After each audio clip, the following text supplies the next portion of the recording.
안선영 씨 맨 상석으로 오시죠. 오십니다. 예. 안선영 씨가 사실 최선을 다하겠습니다. 그러면 문제 드립니다. 첫 번째 문제.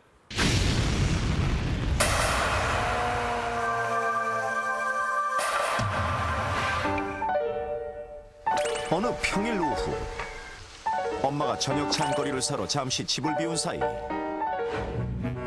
혁진은 집에서 혼자 놀고 있었는데 장난감을 갖고 한참을 놀다가 따분해진 혁진은 부엌 쪽을 이리저리 살피며 뭔가 재미있는 것을 찾고 있었죠. 그리고 바로 그때 혁진의 눈에 들어온 것이 있었으니 열린 싱크대 문틈으로 보인 그 무엇. 호기심 많고 소문난 장난꾸러기인 혁재는 이윽고 그 무엇이 담긴 병을 꺼내 들고는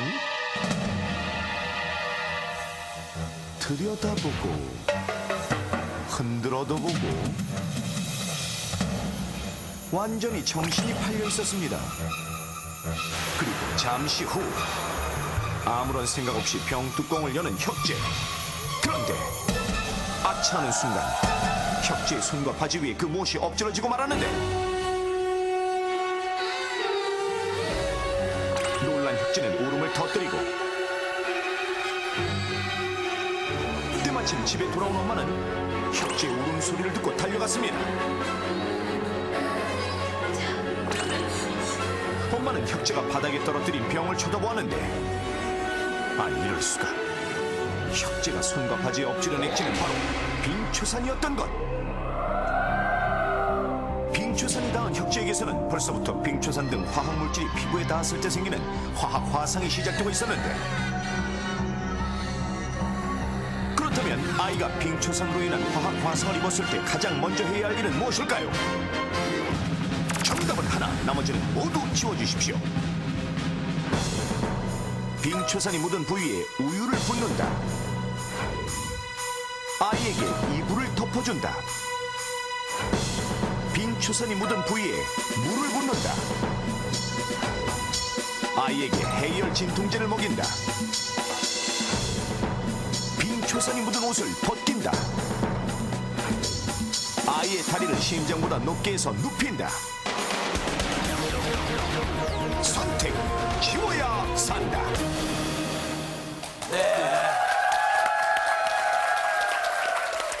자, 잘 보셨죠? 저렇게 저럴 땐 침착해야 되고요. 그 다음에 가장 먼저 해야 될 일 하나만을 남겨두시고 나머지는 지우십시오. 수학에 들어주십시오. 가장 먼저 해야 할 일. 자, 장동혁 씨부터 시작합니다. 일단 제일 먼저 환부를 소독하는 게 제일 중요할 것 같아요. 그래서 저는 아이에게 해열 진통제를 먹이는 건 굳이 상관이 없어요. 알겠습니다. 자, 과연 지우기. 성공일까요?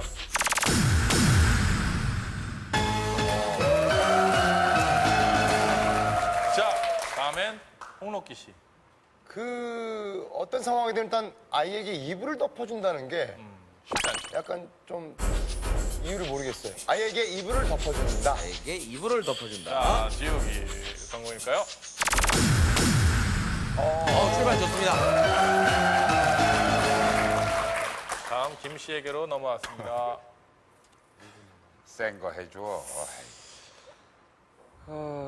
빙초산이 무슨 묻은 옷을 벗긴다. 빙초산이 이건 혹시나 왜냐면 화상이나 이 옷에 살결이 늘어붙어 있을지 모르는 상태에서 그대로 옷을 벗게 되면 살까지 벗게 되면 이 피부 회복이 안 돼요. 그래서 처리를 해주고 나서 해야 되는 거죠. 빙초산이 묻은 옷을 과연 지우기 성공일까요?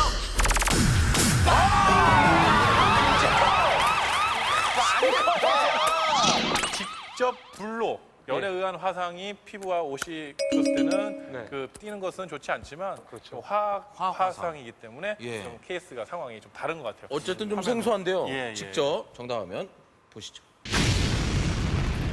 위기 탈출 넘버 원.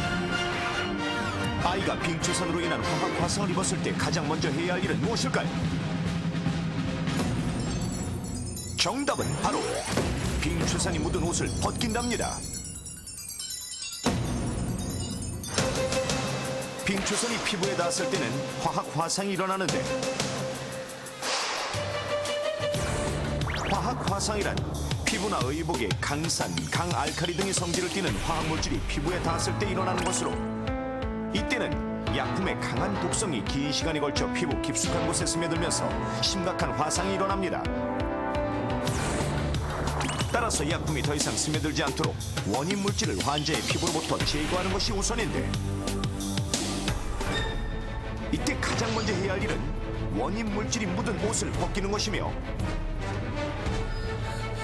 그런 다음에 흐르는 미지근한 물로 피부의 화학물질이 완전히 제거될 수 있도록 15분에서 30분 동안 씻겨야 하는 것입니다.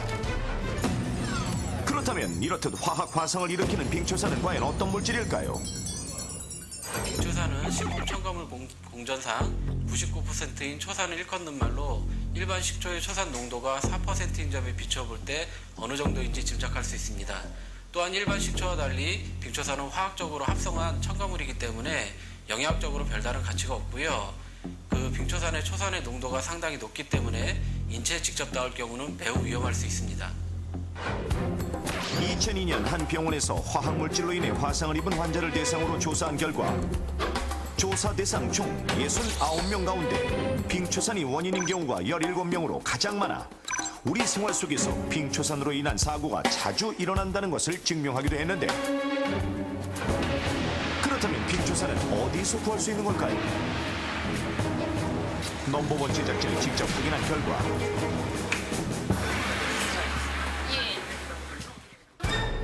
여의도 부근의 한 슈퍼마켓에서 빙초산을 쉽게 살 수 있었으며 또 다른 슈퍼마켓에서도 각종 양념류와 함께 진열된 빙초산을 쉽게 찾을 수 있었는데 이렇게 쉽게 구할 수 있는 빙초산은 대체 어떤 용도로 쓰이는 걸까요? 빙초산의 원래 용도는 식품 첨가물, 일반 식초에 비해 값이 저렴하고 적은 양으로 강한 신맛을 낼 수 있기 때문에 물과 섞어 식초 대용으로 쓰이는 것이 원래의 용도. 그러나 잘못 알려진 민간요법과 잘못된 사용으로 인해 사고가 발생하는 것인데 그렇다면 어떻게 잘못 쓰이고 있는지 넘버원 씨가 전문가 선생님에게 직접 물어봤습니다. 첫 번째는 바로 무좀이나 습진 치료제로 쓰이는 경우. 선생님, 빙초산을 무좀이나 습진 치료제로 쓰시는 분들이 많다던데 올바른 방법인가요? 전혀 그렇지 않습니다. 큰일 납니다. 그렇다면 일반 식초는 효과가 있나요? 그것 또한 전혀 근거가 없습니다. 그렇습니다. 잘못 알려진 민간요법의 대표적인 예가 바로 빙초산을 무좀이나 습진 치료제로 쓰는 것.